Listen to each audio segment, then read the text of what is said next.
What's the worst thing cops have ever pulled on you that was straight up illegal? The morning light was still pale when the pounding started. Sharp, impatient knocks that rattled the door frame. 7:03 a.m. I opened it in boxers and yesterday's t-shirt, and before I could speak, two officers grabbed my arms, spun me, and snapped cuffs on so tight the metal kissed bone. You're under arrest. For what?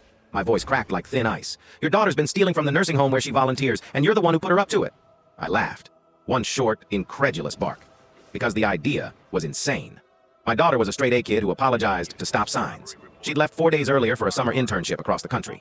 There's been a mistake, I said. Why am I in cuffs? She told us everything. The cop sneered, shoving me toward the squad car. You threatened her, took the money, blackmailed her into silence. I was still trying to process the words when the interrogation room door clanged shut behind me. Fluorescent lights buzzed. My wrists were chained to a steel table.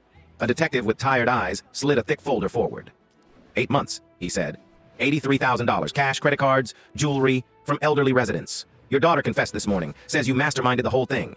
Where is she? I demanded. Put her on the phone. Let me see her. Protective custody. She's cooperating. My stomach dropped through the floor. Cooperating with what? I want to talk to her now. He ignored me and opened the folder. Bank records. Deposits into an account in my name. Sums I'd never seen. Then the screenshots. Texts from her phone to mine. Me threatening to ruin her life if she didn't keep stealing. Her begging me to stop. Conversations that never happened. These are fake, I said, hearing the desperation in my own voice. Someone spoofed them. The detective gave me the weary smile cops reserve for guilty men who still think denial works. They threw me in a cell that smelled of bleach and old piss. I didn't sleep for 72 hours.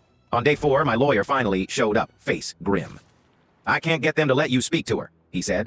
That's not normal. So I hired a PI. And? She never made it to the internship. Never even boarded the plane. Last cell tower ping was a gas station 50 miles west. 4 days before they arrested you. I felt the walls tilt. I drove her to the airport myself. I told the police, he said quietly.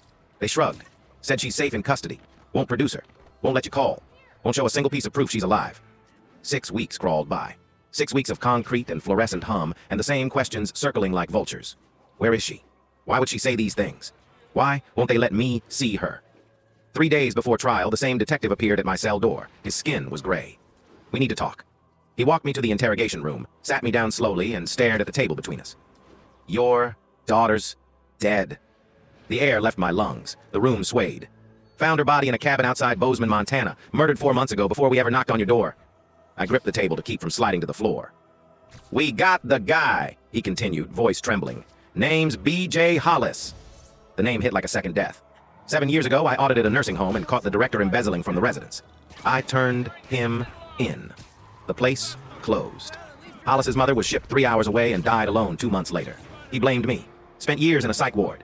Got out 11 months ago. He killed her to hurt you, the detective said. Then used her phone to frame you. Sent the confession after she was already cold. Forged the bank records. Spoofed every text. Planted it all. 2 days later, they arrested Hollis. That same morning, they unlocked my cuffs and handed me back my shoelaces.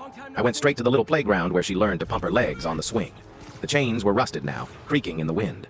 I sat on the bench we used to share and stared at the empty seat beside me. Every lawyer I've called since then sounds hungry. Wrongful arrest. Negligence. 6 weeks locked up on the word of a corpse. The department is going to bleed for this one. But no settlement will bring her back to this bench. No verdict will fill the silence where her laugh used to be.